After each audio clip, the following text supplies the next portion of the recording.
कहानी की शुरुआत में हम अपने मेन कैरेक्टर लिवन को देखते हैं, जो एक कंस्ट्रक्शन साइट पर सुपरवाइजर के तौर पर काम कर रहा था। सबको अपना अपना काम समझाने के बाद वह डेवलपर कंपनी के मालिक जो से मिलने जाता है। यह कंपनी जो अपने पूरे परिवार के साथ मिलकर चलाता है, जो कि वाइफ क्लाइंट हैंडल करती है और उनकी बेटी जेनी अकाउंट देखती है। उस दिन जेनी ने पहला सेमेस्टर पास करने की खुशी में दोस्तों के साथ पार्टी करने के लिए एक मोटा बजट बनाया, जिसे देखकर जो कि आंखें फटी रह जाती हैं। वह उसे समझाने की कोशिश करता है कि अभी इतना पैसा पार्टी में उड़ाने का कोई मतलब नहीं, ये तो फाइनल एग्जाम भी नहीं है। लेकिन आजकल के बच्चों के जिद के सामने पेरेंट्स को झुकना ही पड़ता है। लिवन पास खड़ा ये फैमिली वाली नोकझोंक एंजॉय कर रहा था, क्योंकि जेनी के परिवार से उसका रिश्ता बहुत अच्छा था। कह सकते हैं कि वह इस फैमिली का हिस्सा ही था। तभी लिवन ने कुछ अनजान लोगों को देखा और बाहर जाकर पता किया कि वे उनके एक लेबर को पीट रहे हैं। शायद उस लड़के से उनकी पुरानी दुश्मनी थी। लिवन ने गुंडों को रोकने की कोशिश की, लेकिन उन्होंने उल्टा उसे धमकाना शुरू कर दिया। गुस्से में लिवन ने उन्हें अच्छी तरह सबक सिखाया और आखिर में बंदूक की नोक पर भगा दिया। उसकी बेहतरीन फाइटिंग देखकर लेबर लड़का हैरान रह गया, लेकिन जब उसने लिवन से इसके बारे में पूछा तो लिवन बिना जवाब दिए अपने काम में लग गया। तभी जेनी उसके पास आई और बोली कि अब उसे समझ आ गया है कि लिवन पहले कमांडो था, क्योंकि ऐसी फाइट सिर्फ कमांडो ही कर सकते हैं। उसकी बात सुनकर लिवन चौंक गया, क्योंकि यह सच था। वह सच में एक एक्स मरीन कमांडो था, लेकिन किसी वजह से उसने नौकरी छोड़ दी थी और अब अपनी पहचान छुपाकर कंस्ट्रक्शन वर्कर बन गया था। लिवन ने जेनी से यह राज किसी को न बताने की रिक्वेस्ट की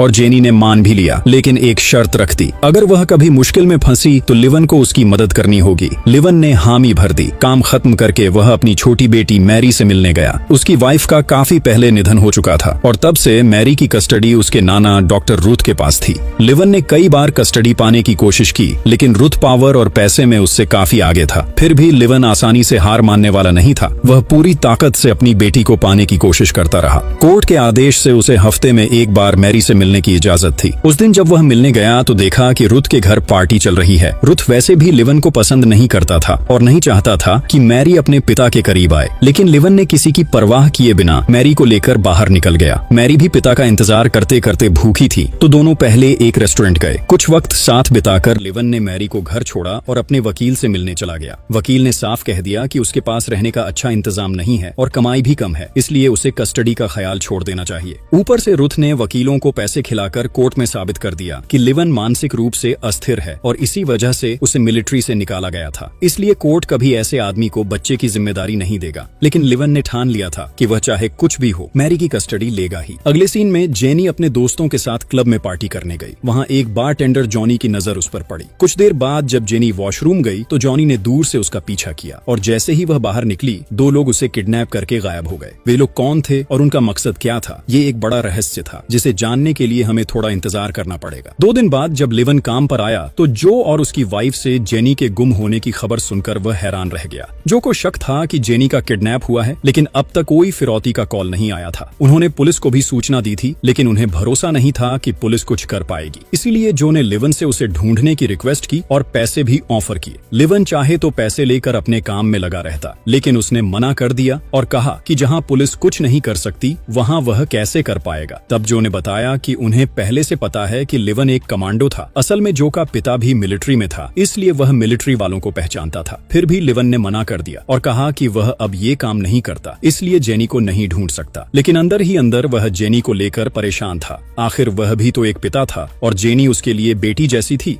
पर वह कोई फैसला नहीं कर पा रहा था, इसलिए अपने दोस्त गानी से मिलने गया। गानी और वह मिलिट्री में साथ थे, लेकिन एक मिशन में उसने अपनी आंख और नौकरी दोनों खो दी और अब अपनी वाइफ के साथ जंगल में रहने लगा। मजे की बात ये थी कि आंख खोने के बाद भी वह खुद को अंधा मानने से इनकार करता था। गानी को जब लिवन ने जेनी के बारे में बताया तो उसने उसे हिम्मत दी और कहा कि उसे इस मिशन में उतरना चाहिए। गानी को पूरा यकीन था कि लिवन इसमें कामयाब होगा। उसकी बात सुनकर लिवन का आत्मविश्वास बढ़ गया और वह जेनी को ढूंढने के मिशन पर निकल पड़ा। सबसे पहले उसने जेनी के सोशल मीडिया अकाउंट से पार्टी की कुछ तस्वीरें निकाली और वहां से उस क्लब का पता चलने पर सीधे वहां पहुंच गया। क्लब में उसने देखा कि बारटेंडर जॉनी गैरकानूनी तरीके से ड्रग्स का बिजनेस कर रहा है। शक गहरा होने पर लिवन ने जॉनी का पीछा शुरू कर दिया, यहाँ तक कि काम खत्म होने के बाद उसके घर तक पहुंच गया और छिपकर नजर रखने लगा। जॉनी बस ताजा होकर बैठा ही था कि लिवन सामने आ धमका। उसने जॉनी को बंदूक की नोक पर लेकर जेनी की फोटो दिखाई और पूछा कि वह कहाँ है।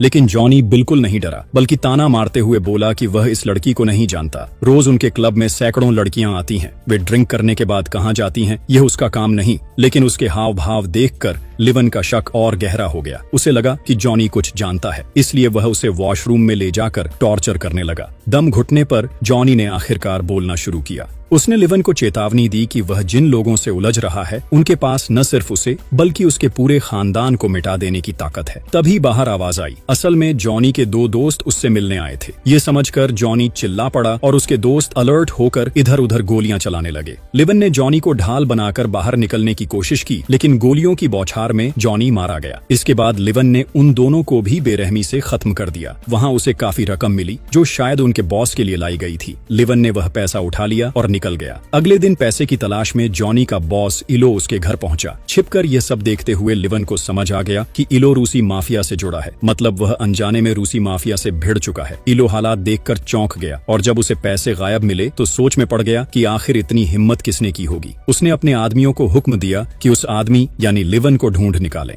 दिक्कत यह थी कि उनके पास लिवन की कोई जानकारी नहीं थी, यहाँ तक कि उसका चेहरा भी नहीं देखा था। इलो ने पुलिस से बचने के लिए अपने लोगों से लाशें हटवाकर घर साफ करवाया और निकल पड़ा। लिवन उसका पीछा करते हुए उसके घर तक पहुंच गया, लेकिन अंदर नहीं गया, बस छिपकर नजर रखने लगा। पैसे के कारण इलो परेशान था। तभी उसकी पत्नी थोड़ी रोमांस की कोशिश करती है और वह गुस्से में उसके गाल पर जोर का थप्पड़ मार देता है। नाराज होकर वह घर से निकल जाती है। मौके का फायदा उठाकर लिवन अंदर घुस आया और इलो पर हमला करके उसे बेहोश कर दिया। जब इलो को होश आया तो उसने खुद को स्विमिंग पूल के पास एक कुर्सी से बंधा पाया और रस्सी इस तरह पकड़ी गई थी कि छोड़ते ही वह सीधे पानी में गिर जाएगा। इलो ने लिवन को देखते ही पहचान लिया कि यही वह आदमी है जिसने जॉनी को मारा। उसने अपने पैसों के बारे में पूछा तो लिवन ने वह रकम उसके मुंह पर फेंक दी और कहा कि उसे पैसों में कोई दिलचस्पी नहीं है। फिर उसने जेनी की फोटो दिखाकर उसके बारे में पूछा। फोटो देखकर इलो भड़क गया और रूसी भाषा में गालियां देने लगा। लिवन को समझ में नहीं आया कि वह क्या कह रहा है, तो उसने पूछा, लेकिन इलो ने सिर्फ चेतावनी दी कि वह बहुत बड़ी गलती कर रहा है और इसका अंजाम बेहद खतरनाक होगा। इस धमकी से चिढ़कर लिवन ने रस्सी छोड़ दी और इलो पानी में गिरकर हाथ पांव बंधे होने के कारण तड़प तड़प कर मर गया। अब समस्या यह थी कि इलो से कोई जानकारी नहीं मिली तो जेनी को कैसे ढूंढा जाए। लेकिन लिवन कोई कच्चा खिलाड़ी नहीं था। उसने इलो की बातें फोन में रिकॉर्ड की थीं और बाद में उनका अनुवाद करवाया। तब उसे पता चला कि इलो डिमी नाम के किसी आदमी को गालियां दे रहा था और उसी की वजह से यह झगड़ा हुआ। यानी अगर डिमी मिल जाए तो जेनी का पता भी चल जाएगा। इसलिए लिवन का नया मिशन था डिमी को ढूंढना। उसने अपने एक पुलिस दोस्त से संपर्क किया जिसने सीधे कोई जानकारी नहीं दी, बस एक बार का पता थमा दिया जहां डिमी मिल सकता था। उधर इल्लो का बॉस साइमोन उसके घर पहुंचा, वही जो पूरी ऑर्गेनाइजेशन संभालता था।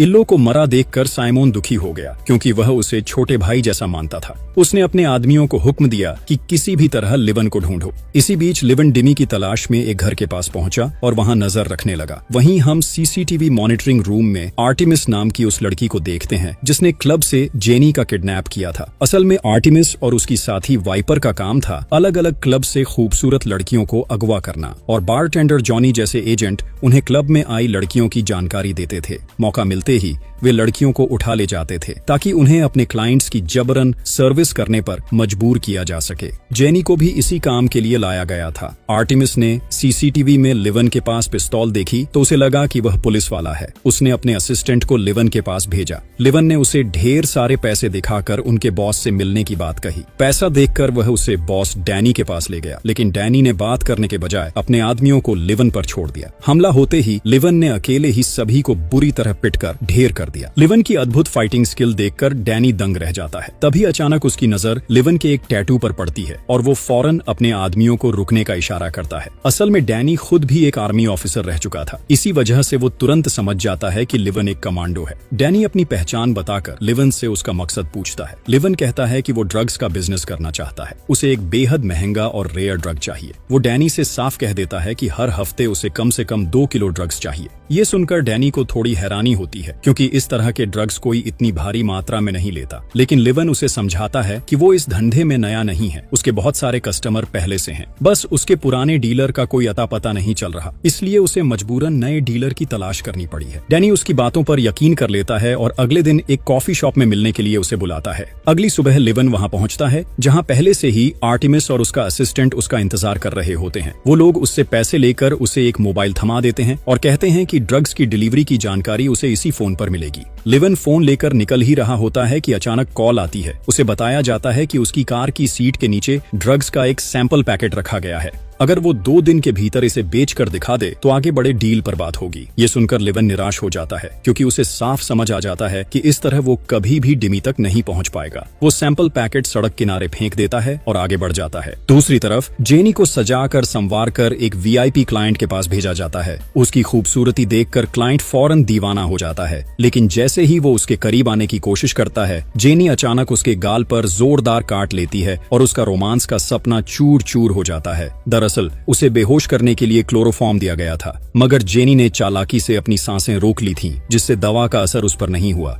उसकी हरकत से गुस्से में आकर क्लाइंट सीधा आर्टिमिस के पास शिकायत करता है। आर्टिमिस भी भड़क उठते हैं और जेनी को टॉर्चर करना शुरू कर देते हैं। इसी बीच लिवन डैनी को बताता है कि उसने ड्रग्स बेच दी है और अब उसे और माल चाहिए। डैनी उसे डिमी से मिलवाने ले जाता है। डिमी को सामने देखकर लिवन का दिल करता है कि उसी वक्त उसे मार डाले, लेकिन वो किसी तरह अपने जज्बात काबू में रखता है। डिमी भी चालाक था। उसने सबसे पहले लिवन की आईडी लेकर अपने आदमियों को वेरीफाई करने भेजा। रिपोर्ट आती है कि सब कुछ सही है। ये कैसे सही निकला, इसका राज बाद में खुलता है। अभी के लिए डिमी को भरोसा हो जाता है और वो बिजनेस की बात करने लगता है। वो लिवन को एक बड़ा पैकेट ड्रग्स भी पकड़ा देता है, लेकिन लिवन चुपके से वॉशरूम जाकर उसे फ्लश कर देता है और घर लौट आता है। फिर भी उसका मन बेचैन है, क्योंकि अब तक उसे जेनी का कोई सुराग नहीं मिला। लिवन क्लब हाउस की पुरानी तस्वीरें देखने लगता है। तभी उसकी नजर आर्टिमिस के दोस्त वाइपर पर जाती है। हर तस्वीर में वाइपर जेनी का पीछा करता नजर आता है। ये देखकर लिवन सीधे वाइपर के पीछे लग जाता है और पता लगाता है कि वो अक्सर डैनी के बार में आता है। वो छुपकर बार पर नजर रखने लगता है, लेकिन सीसीटीवी कैमरे में कैद हो जाता है। ये बात आर्टिमिस को पता चल जाती है और वो अपने आदमियों को लिवन को पकड़ने भेज देता है। लेकिन लिवन जैसे ही ये समझता है, जान बचाकर भागता है और पीछे से गोलियां चलने लगती हैं। भागते भागते उसकी कार एक पुलिस कार से टकरा जाती है। पुलिस देखकर उसे लगता है कि अब वो गुंडों से बच गया है, लेकिन किस्मत खराब थी, क्योंकि वो पुलिस ऑफिसर खुद रशियन माफिया साइमन का आदमी निकला। वो बेहोश लिवन को सीधे साइमन के लोगों के हवाले कर देता है। होश आते ही लिवन उन सब पर टूट पड़ता है। सबके सब उसके सामने टिक नहीं पाते। आखिरकार लिवन उन सबको, यहाँ तक कि ड्राइवर को भी खत्म कर देता है और गाड़ी समेत लाशों को झील में डुबो देता है। अगले दिन साइमन के आदमी लाशें निकालते हैं। अपने बेटों की हालत देखकर साइमन बेकाबू हो जाता है। वो डायरेक्टर बोर्ड को सारी बात बताता है। चेयरमैन उसे भरोसा दिलाता है कि लिवन को सबक सिखाया जाएगा, लेकिन पहले उसकी पहचान करनी जरूरी है। इसीलिए साइमन डिमी से मिलने निकल पड़ता है। उधर डिमी अपने वीआईपी क्लाइंट की शिकायत सुनकर जेनी पर भड़क उठता है और वाइपर को उसे खत्म करने का आदेश देता है। वाइपर जेनी को सुनसान जगह ले जाने लगता है। इसी बीच साइमन डिमी से लिवन के बारे में पूछता है। डिमी कहता है, वो तो मेरा बड़ा कस्टमर है। ये सुनकर साइमन आग बबूला हो जाता है और डिमी की पिटाई करता है।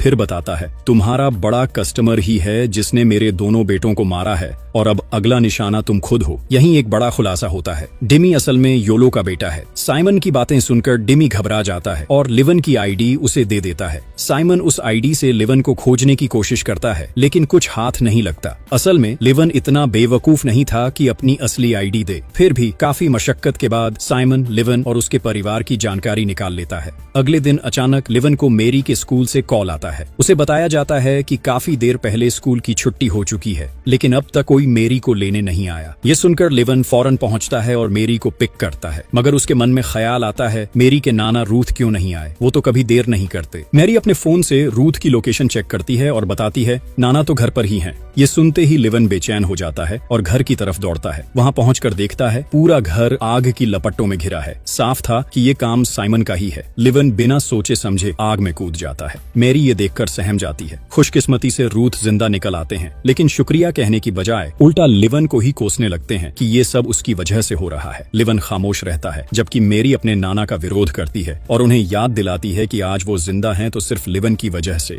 रूथ चुप हो जाते हैं। लिवन समझ जाता है कि घर पर रहना मैरी के लिए खतरनाक है, इसलिए वो उसे अपने दोस्त गानी के पास छोड़ देता है। गानी जान जाता है कि लिवन अब किसी खतरनाक मिशन पर निकलने वाला है। वो उसे अपने स्टोर रूम में ले जाता है जहां ढेरों हाई क्वालिटी हथियार रखे होते हैं। लिवन वहां से कुछ चुनता है और अपने फाइनल मिशन पर निकल पड़ता है। उधर वाइपर जेनी को मारने ले जा रहे होते हैं, लेकिन जेनी अचानक उन पर हमला कर देती है। उनकी कार जंगल किनारे जाकर क्रैश कर जाती है। हाथ बंधे होने के बावजूद जेनी जान बचाकर भागती है। वो इतनी तेज दौड़ती है कि कोई पकड़ नहीं पाता। आखिरकार रस्सी तोड़कर वो मेन रोड पर पहुंच जाती है। उसी वक्त एक पुलिस कार उसके सामने रुकती है। पुलिस देखकर जेनी राहत की सांस लेती है और ऑफिसर को सब कुछ बता देती है। ऑफिसर उसे लेकर चल देता है। जेनी को लगता है कि अब वो थाने जा रही है, लेकिन सच्चाई और डरावनी थी। वो पुलिस वाला भी आर्टिमिस का आदमी निकलता है। वो जेनी को दोबारा वाइपर के हवाले कर देता है। जेनी टूट जाती है। अब उसे यकीन हो जाता है कि इस बार उसकी मौत पक्की है, लेकिन ठीक उसी समय आर्टिमिस को उसी वीआईपी क्लाइंट का कॉल आता है। आदमी ने फिर से कहा कि जेनी को उसके पास वापस ले जाओ, लेकिन इस बार बेहोश करके नहीं, बल्कि जैसी हालत में वो है उसी हालत में ले जाने को कहा। आर्टिविस्ट उसके आदेश मानकर जेनी को लेकर अपने अड्डे की ओर निकल पड़े। दूसरी तरफ लीवन इस बीच डिमी के अड्डे पर हमला कर देता है। डिमी एक लड़की को बंधक बनाकर खुद को लीवन से बचाने की कोशिश करता है, लेकिन उसका कोई फायदा नहीं होता। लीवन उसके हाथ में गोली मारकर लड़की को आजाद कर देता है। इसके बाद लीवन डिमी से शर्त रखता है कि अगर वह उसे आर्टिमिस्ट्स के अड्डे तक ले जाएगा तो उसे नहीं मारेगा। मजबूरी में डिमी उसकी बात मान लेता है और उसे वहां तक ले जाता है, लेकिन वहां पहुंचते ही लीवन डिमी को मार डालता है और फिर अंदर घुसकर सब पर हमला करना शुरू कर देता है। वहीं अंदर वाइपर और आर्टिमिस क्लाइंट की मेहमान नवाजी में व्यस्त थे। उन्होंने जेनी को रस्सी से बांधकर लटका रखा था। वह बूढ़ा क्लाइंट उसे देखकर मजे ले रहा था, लेकिन जेनी के साथ कुछ करने से पहले ही लीवन आकर उसे गोली मारकर खत्म कर देता है। यह देखकर वाइपर एक पल के लिए हक्का बक्का रह जाता है, मगर तुरंत ही लीवन पर गोलियां चलाने लगता है। दूसरी ओर लीवन को देखकर जेनी का साहस कई गुना बढ़ जाता है। वह अपने पैरों से आर्टिमिस का गला कसकर पकड़ लेती है। आखिरकार आर्मी ऑफिसर की नातिन होने के नाते उसे भी कुछ तकनीकें आती थीं। इस बीच लीवन के हाथों वाइपर मारा जाता है और जेनी आर्टिमिस को खत्म कर देती है। लेकिन जैसे ही लीवन जेनी को लेकर वहां से बाहर निकलने लगता है, तभी रूसी ऑर्गेनाइजेशन के चेयरमैन के लोग हमला कर देते हैं। लीवन अपने पास मौजूद अत्याधुनिक हथियार से उनमें से एक को मार गिराता है, फिर दूसरे के सामने ग्रेनेड फेंकता है। धमाके में वह भी मारा जाता है और लीवन जेनी को लेकर वहां से निकल आता है। यह सब साइमन छुपकर देख रहा था। लीवन का जिंदा बच जाना उसे बिल्कुल मंजूर नहीं था। वह तुरंत चेयरमैन को फोन करके सारी बात बताता है और लीवन को पकड़ने के लिए कहता है, लेकिन चेयरमैन साफ कह देता है कि लीवन सिर्फ उस लड़की को लेने आया था और वह उसे ले भी गया है। अब इस मामले को और बढ़ाना ठीक नहीं होगा। मगर माफिया साइमन अपने आदमियों के कातिल को इतनी आसानी से छोड़ने को तैयार नहीं था। तब चेयरमैन उसे सख्त लहजे में कह देता है कि उसके निजी मसले में ऑर्गेनाइजेशन कोई मदद नहीं करेगा। उल्टा अगर साइमन की वजह से ऑर्गेनाइजेशन को कोई नुकसान हुआ तो वे उसे ही खत्म कर देंगे। बेचारा साइमन गुस्से और गम में पागल होकर चीखने चिल्लाने लगता है, लेकिन उसके पास करने के लिए अब और कुछ नहीं बचा, क्योंकि ऑर्गेनाइजेशन के बिना वह बिल्कुल अकेला था। अब सवाल यह है कि लीवन ने सबको मार डाला, लेकिन उस भ्रष्ट पुलिस को क्यों छोड़ दिया? दरअसल उसने भी पुलिस को नहीं छोड़ा। हुआ यूं कि जब चेयरमैन के लोग वाइपर के अड्डे पर पहुंचे, ठीक उसी वक्त पुलिस की गाड़ी भी वहां आ रही थी। गुंडों को पता ही नहीं था कि पुलिस वाले वाइपर से मिले हुए थे, इसलिए उन्होंने सबसे पहले पुलिस वालों को ही मार डाला। इतनी बड़ी लड़ाई और तूफान के बाद आखिरकार लीवन जेनी को उसके माता पिता के हवाले कर देता है। जो और उसकी पत्नी अपनी बेटी को पाकर बेहद खुश हो जाते हैं। वे दिल से लीवन का शुक्रिया अदा करते हैं। इसके बाद लीवन वहां से निकलकर सीधा अपनी बेटी के पास जाता है। बाप को स्वस्थ देखकर मैरी और गानी फूले नहीं समाते। वे सब साथ बैठकर बातें करने लगते हैं और यहीं पर यह कहानी खत्म हो जाती है।